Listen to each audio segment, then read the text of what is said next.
Capítulo 6. Amor. Só te falta este capítulo para ficares a conhecer o primeiro princípio da criação, o princípio do mentalismo, cujo lema é tudo é mente. Jesus Cristo disse: sois deuses, evangelhos são. João, capítulo 10.34. Assim como a criação toda ela foi um pensamento manifestado, também o homem que é um Deus em potência cria com o pensamento tudo que ele vê manifestado à imagem e semelhança do seu Criador. Isto já sabes. Também sabes a mecânica desta criação mental, o caráter, positivo ou negativo, daquilo que foi criado, a força, fé ou medo, que determina o caráter, a forma de mudar o aspecto exterior daquilo que criaste, negando e afirmando. O poder da palavra que é o pensamento falado e que por isso confirma as ordens que deste com os teus pensamentos, e finalmente a fórmula infalível para criar, manifestar e obter o melhor, o mais alto, o perfeito, conhecendo a verdade, em acatamento da ordem do Mestre. Jesus sabes que esta verdade é a de que fomos criados perfeitos, por um Criador perfeito, com a essência perfeita dele mesmo, com livre-arbítrio para criar de maneira positiva ou negativa. Assim sendo, o mal não é uma criação de Deus. Não possui qualquer poder perante a verdade, que desaparece ao substituir o pensamento e usar a palavra positiva. Jesus disse: não resistirás ao mal, São Mateus 5,39, ou seja, que dominaríamos o mal com o bem. A verdade única é o bem. De agora em diante não poderás jamais voltar a culpar ninguém daquilo que te acontece. Terás que te olhar frente a frente e perguntar: qual foi o meu clima mental nesta circunstância? Fui positivo ou negativo? Senti fé ou medo? Que espécie de decretos lancei com as minhas palavras? Por seus frutos os conhecereis. Terás sinceramente que contestar a verdade? Agrada-te o que vês? Ou desagrada-te? Tu o dirás. Na metafísica cristã, dizemos que Deus possui 7 aspectos: amor, verdade, vida, inteligência, alma, espírito e princípio. Como vês, todos estes aspectos são estados invisíveis, portanto mentais. Não os podemos ver nem tocar. Sentimos e apreciamos os seus efeitos. Existem, atuam, são reais, são coisas e ninguém o pode negar. Ao amor disse ser o caráter de Deus, o primeiro aspecto de Deus, a força mais potente de todas as forças e a mais sensível. Poucas pessoas sabem o que é realmente o amor. A maioria pensa que é aquilo que se sente em relação aos pais, aos filhos, aos cônjuges, aos namorados, etc.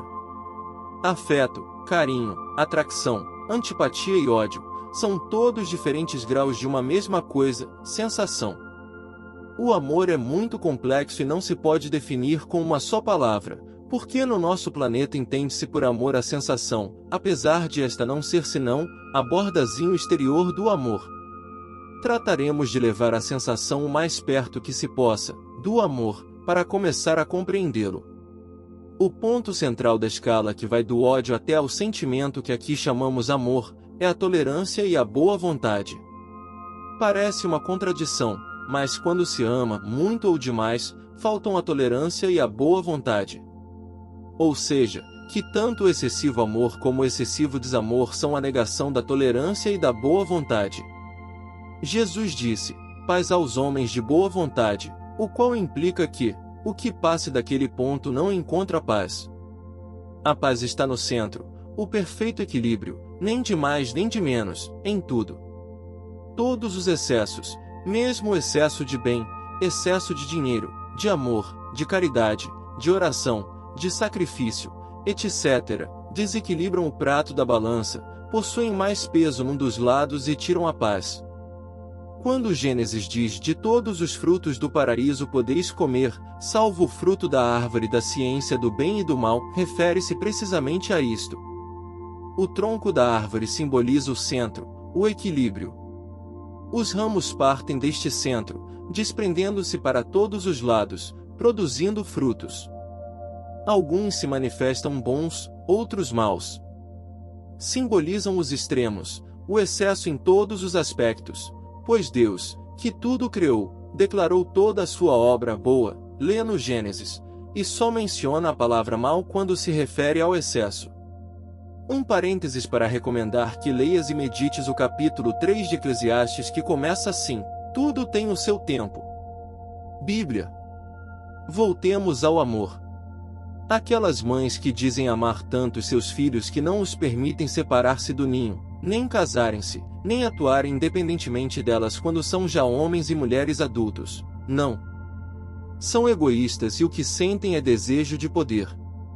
Como aquelas noivas e esposas que sofrem torturas dos seus parceiros. Esse tipo de amor não é outra coisa que excesso de sentimento. Ultrapassa a medida e por isso, vão muito além da tolerância e da boa vontade. Em geral, o excesso de sentimento prova que existe uma falta de desenvolvimento da inteligência.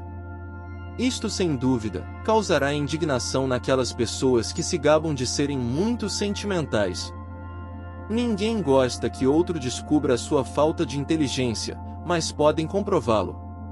O excesso de emotividade, assim como todos os excessos, são maus.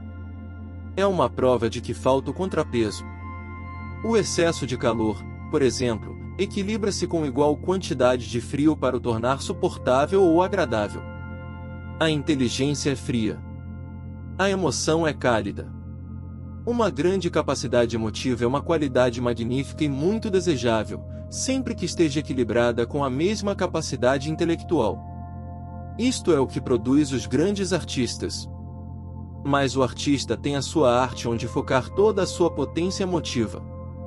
Por outro lado, a pessoa exageradamente emotiva e com pouco desenvolvimento intelectual dirige toda a sua paixão para os seres humanos que a rodeiam, pretendendo atá-los para que cumpram o seu desejo. O remédio para a excessiva emotividade é pensar e refletir muito, sobretudo meditar durante um pouco de tempo e todos os dias, sobre a inteligência. Começando por perguntar-se: o que é a inteligência? Continuando, pensando que no universo tudo contém inteligência, as plantas, os animais, etc. e terminando por afirmar: eu sou inteligente, com a inteligência do próprio Deus, já que sou criado da mesma essência do Criador, pela inteligência, com a inteligência e da inteligência de Deus. Poucos dias após repetir este tratamento, notar-se-á logo uma mudança na elasticidade e na penetração mental, e após uma única semana de exercício, vê-se a transformação na forma de amar os outros, uma serenidade e uma generosidade peculiar que nunca tinha podido ser capaz de expressar. Ao mesmo tempo, nota-se uma mudança total nos outros, em relação a si. Isto deve-se ao facto de sermos indivíduos, ou seja, indivisíveis, e o que afeta um afeta a todos. O escalão que conseguires atingir tu, ajudará toda a humanidade. Agora, vamos tratar do inimigo número 1 da humanidade, o ressentimento e o rancor, para não dizer o ódio. Quase não existem seres humanos que estejam isentos de ressentimentos, sem saber que isto amargura toda a vida, influencia negativamente toda a manifestação e é a causa de todas as decepções que sofremos, mesmo quando se aprende a negar e afirmar, a conhecer a verdade, a vigiar e corrigir os pensamentos e as palavras. Um só ressentimento, um rancor gravado no subconsciente e na alma, atuam como uma frequência de fel emanando a sua gota de amargura, abrangendo tudo e contrariando sucessivamente os nossos maiores desejos. Nada, nem a demonstração mais perfeita pode perdurar enquanto existe esse foco infeccioso frustrando nosso próprio ser. A Bíblia, as igrejas, as religiões, cansam-se de advogar pelo perdão e amor pelos inimigos. E tudo em vão enquanto não nos ensinam a forma prática de impormos o perdão aos que nos ferem. Ouve-se muito dizer que eu perdoo, mas não consigo esquecer. Mentira! Enquanto alguém se lembrar do dano, não perdoou. Vamos dar a fórmula infalível para perdoar e esquecer ao mesmo tempo, para nossa própria conveniência, já que isto nos leva ao ponto central do equilíbrio, o ponto da tolerância e da boa vontade, sendo este esforço-amor. São João, o apóstolo do amor, disse: o amor é o cumprimento da lei. Cumprir com a lei do amor é cumprir com todas as leis. É estar com Deus, em Deus, é sermos ditosos, satisfeitos e completos em todas as nossas manifestações. O meu mestre dizia: o homem que ama bem é o homem mais poderoso do mundo. E aqui está a receita para bem amar: cada vez que sintas algo desagradável perante outro, ou então que te encontres resistindo a algo que te tenham feito, ou que reconheças um pequeno rancor ou um desejo de vingança, deliberadamente lembra-te. Não é tratar de esquecer a coisa de agora, mas lembra todo o bem que conheces daquela pessoa. Trata de reviver os bocados agradáveis que gozaste na sua companhia, em tempos passados, anteriores ao momento que te irou. Insiste em rememorar o bom, as suas boas qualidades, a forma como pensavas nela. Se conseguires rir-te de alguma piada que ela tenha dito ou de algo cômico que gozaram juntos, o milagre foi feito. Se não bastar com um só tratamento, repete-o tantas vezes quanto seja necessário para apagares o rancor ou o ressentimento. Convém fazê-lo até 70 vezes 7. Este é o cumprimento da lei dada por Jesus: não resistirás ao mal. Isto é voltar ao outro prato da balança. É amar os inimigos, bendizer os que nos maldizem, fazer bem aos que nos aborrecem e orar por aqueles que nos ultrajam e perseguem, sem nos expormos a que nos pisem. Se o fizeres com sinceridade, vais dar conta de algo muito estranho, que é primeiro sentir-te livre, e depois, que um monte de pequenos inconvenientes que apareciam e que não sabias a que atribuir, desaparecem como por encanto, e a tua vida passa a correr sobre rodas. Além de que te verás amado por toda a gente, mesmo por aquelas pessoas que antes não gostavam muito de ti. Decretos e afirmações ou a técnica dos tratamentos metafísicos. O que se segue destina-se a ensinar-te a formulares as tuas orações, que em metafísica chamamos de tratamentos. Como passamos o dia a pensar e a decretar, todos os dias oramos, de forma negativa ou positiva, criando, portanto, as nossas próprias condições, estados e sucessos. O importante é manter o ânimo que expressa a oração. Se depois de afirmar deixas regressar ao polo negativo, destróis o efeito da oração. Cuida dos teus pensamentos. Cuida das tuas palavras. Não te deixes arrastar por aquilo que os outros expressam. Lembra-te que eles ignoram o que tu já vais sabendo. O que pensas e pedes para ti, pensa também para os outros. Todos somos um em espírito e essa é a forma mais efetiva de dar. Melhor que pão e limonada, que só duram uns instantes, enquanto que a verdade fica com a pessoa para sempre. Tarde ou cedo teu dom espiritual te chegará à mente consciente e terás feito trabalho de salvação no irmão. O princípio do ritmo, que é a lei do pêndulo, o boomerang, devolve-te o bem que fazes, assim como o mal que fazes. Disse que um e Deus é a maioria, de maneira que uma só pessoa que eleve a sua consciência ao plano espiritual e reconheça a verdade na forma expressa mais elevada, é capaz de salvar da ruína uma organização, salvar uma comunidade de crise, uma cidade ou uma nação, porque atua no plano espiritual que é a verdade e esta domina todos os planos inferiores. Conhecei a verdade e ela vos fará livres. Perante uma doença própria de outrem, não aceito esta aparência, nem para mim, nem para ninguém. Eu sou vida, em ti, em mim, em todo o mundo. Obrigado, Pai, por me teres ouvido. Repete esta afirmação cada vez que chegue à mente o caso que te fez expressá-la. Em caso de todos os medos, não aceito medo. Deus é amor. Eu sou seu filho, eu sou amor. Feito de amor, por amor. Obrigado, Pai, por me teres ouvido. Para casos de tristeza própria ou de outros, não aceito isto. Eu sou a alegria. Eu sou. Começa a enumerar tudo de bom que tens. Obrigado, Pai. Perante toda a manifestação de escassez, não aceito esta aparência. O meu mundo contém tudo. Eu sou a abundância de tudo. Obrigado, Pai, porque hoje tenho tudo o que preciso. Perante tudo aquilo que contraria a paz mundial ou particular, não aceito esta aparência de conflito. Eu sou a paz, a harmonia, a ordem. Todos somos um só. Perdoa-os, Pai, que eles não sabem o que fazem.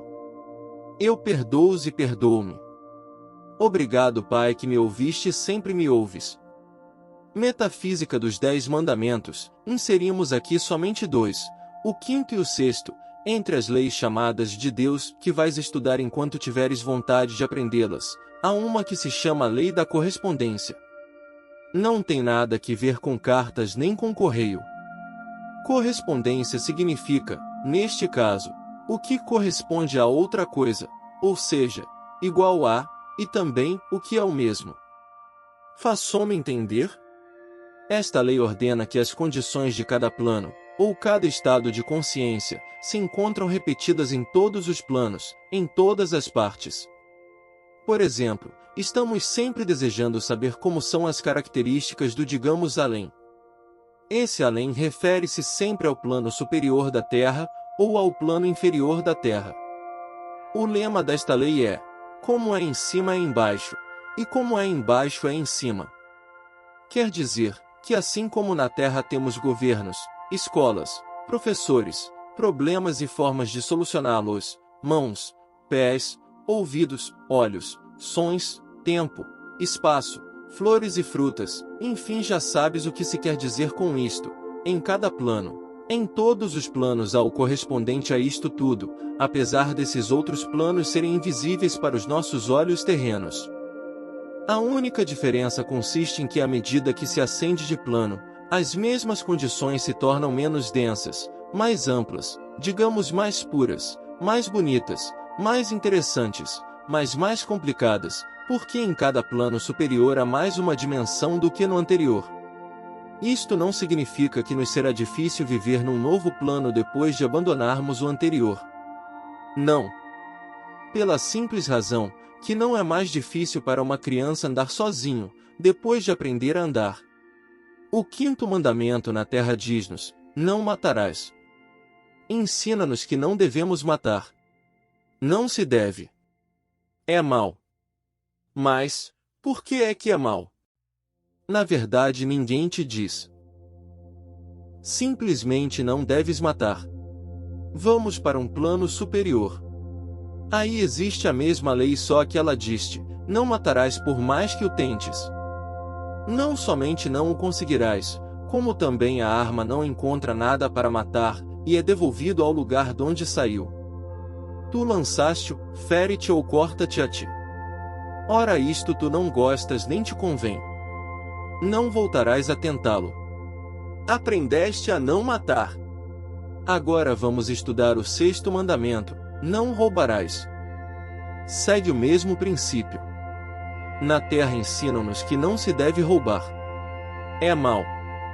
Tampouco se esclarece o suficiente. E no plano superior? O mandamento diz: não podes roubar o que não te pertence. Nem o tentes, porque não o conseguirás. Podes procurar um objeto igual, mas nunca aquele. Este não ficará contigo e regressará ao seu legítimo dono. Na Terra estes mandamentos pareciam proibições. No próximo plano revelam-se como condições. Leis. Princípios. Não se podem quebrar. Que felicidade! Ninguém te pode matar nem roubar. Tu não consegues matar nada nem ninguém, não te podes apropriar do alheio, nem ninguém se pode apropriar daquilo que é teu. Mas esta é a única felicidade. Repara bem. Enquanto na Terra tu já não eras capaz de matar nem roubar, estás preparado para aprender as condições do outro plano, que se chama de consciência. Quer dizer que, quando se aprende a primeira lição, passamos para a segunda. Não é assim? Bem, mas a grande felicidade é que quando tu aprendes a segunda, não é necessário que tenhas morrido e que estejas no outro plano superior. Estás vivo e andando aqui na Terra. Aplicas a segunda lição, e te espantas ao ver que essas leis funcionam da mesma forma aqui na Terra como no céu. Quer dizer que, quando tu sabes que a verdade é que ninguém te pode matar e que ninguém te pode roubar, ninguém te matará nem te poderá roubar. Ninguém pode levar o teu carro da tua porta mesmo que o deixes ligado. Ninguém te pode arrancar a carteira do braço, nem meter-se de noite em tua casa, nem cobrar-te mais do que a conta. Nada que não seja honesto te pode suceder. O que é teu e de mais ninguém. Vamos explicar por que em breves palavras. Por que é que não se pode matar? Porque a vida é isso precisamente, vida. Não é morte. A vida não morre. Seria um contrassenso. A vida é eternamente vida e jamais pode ser morte. Então, dirás tu, que se passa comigo? Não morro nunca, posto que estou vivo. Exatamente. Tu estás na eternidade. Ninguém te pode tirar a vida. A tua vida é Deus. Quem é que tira a sua vida? A Deus? Por isso também não podes matar ninguém, pois continua vivendo mais vivo que nunca no plano seguinte. O mesmo contigo. Agora sabes que o que fazes na terra também te é devolvido. Por quê? Pela lei da correspondência. Porque tudo de um plano possui a sua correspondência nos outros. Em todos os outros. Esta lei diz: não faças aos outros o que não queres que outros te façam a ti. Já sabes a razão. Se ainda não aprendeste a obedecer a esta lei, começa a observar como te é devolvido tudo o que faças aos outros, mal ou bem. Agora, por que é que não se pode roubar? O que é que faz funcionar esta lei? Primeiro saberás que chegaste a um impasse, se ainda não te resolveste a aceitar a lei da reencarnação. Ah! Caramba! Dirás tu, que é que temos aqui? Um dos nossos lemas metafísicos é: o que não consegues aceitar, deixa, mas continua a ler. Se não gostas da ideia, não reencarnes, mas também não evoluirás. Ficarás estancado, pela mesma razão daquele que não quer aceitar que o sol vai aparecer de manhã, vai ter que meter-se num gabinete todas as manhãs e ficar ali fechado durante todas as horas de sol, todos os dias. A lei da evolução é uma experiência e superação eterna, como já mencionamos acima na criança que aprende a andar e que não tem que ter medo já que ele só aprende soltandose. Sabes isso? Que tudo muda de uma coisa a outra, como o bebê que se torna criança, a criança torna-se jovem, o jovem torna-se em adulto, a seguir em velho e depois deixa aqui a casca velha e vai buscar um novo mais além. Quando um ser morre, encontra-se no meio de uma série de circunstâncias novas no além, mas não perdeu nada do que tem valor, como o ouvido, a vista, o sentimento, a vontade, o livre-arbítrio, a faculdade de deslocar-se, de comunicar com os outros, a sua identidade e o seu eu. Pelo contrário, como existe ali mais uma dimensão, vê-se mais, ouve-se mais, sente-se mais, compreende-se mais, abrange-se mais, etc, etc. Por outras palavras, nada do que foi adquirido se perde. Somente se adapta às novas condições do plano. Isto faz com que em cada plano, se vão adquirindo novas e maiores habilidades e conhecimentos. Por cada vida encarnada se ganham novas experiências e se aprende a usar novos objetos e instrumentos, que apesar de materiais aqui na Terra, têm a sua correspondência noutros planos invisíveis. Pois, que tipo de vantagem teria a de chegar a ser um músico pleno no mundo e não poder exteriorizá-lo no plano seguinte? E chegamos à grande explicação. Aquilo que adquires, já sabes, os instrumentos que tiveste que empregar, para aprender a usar, tais como talheres, uma cama, um fósforo, etc., que em cada plano tem a sua correspondência, não esqueças, por serem já teus por direito de consciência. Como dizemos em metafísica, aparecem automaticamente na tua vida, ouvidas, uma depois da outra. Por que não vais nascer numa família que não tem os meios de te proporcionar o que te pertence por direito de consciência? Faço-me explícita? Muitas vezes acontece uma criança vir ao mundo numa família carente do que ele possui por direito, e acontece que rapidamente a família adquire aquilo, como uma grande casualidade. Por isto é que não te podem roubar o que é teu, nem tu te podes apoderar daquilo que não te foi dado ou superado noutra vida. Assim, a grande felicidade é que ao conheceres esta lei e estas condições, a lei funciona neste plano terreno e em todos os planos. Por conseguinte já podes ficar tranquilo, que ninguém te pode ocasionar perdas, nem tirar-te nada, nem sequer o teu marido ou esposa, se não o fizeste a outro. De que temes? E se já o aprendeste nesta vida, é que o tens por direito de consciência. De maneira que a forma de viver feliz é aprender a metafísica dos 10 mandamentos. Com este pequeno presente que te brindamos, terás posto o pé no primeiro degrau da felicidade. Não me cansarei de te recomendar que leias este folheto constantemente. Não o guardes na gaveta. Leva-o contigo sempre que o possas ler. Relê-o se puderes, todos os dias. Trata de praticar, relembrar as suas instruções e quando considerares que é a altura de adquirires mais instrução, assiste às nossas conferências. Recebe todo o nosso amor. Que a luz da tua amada presença eu sou te envolva, te proteja, te ilumine, te guie, te acompanhe.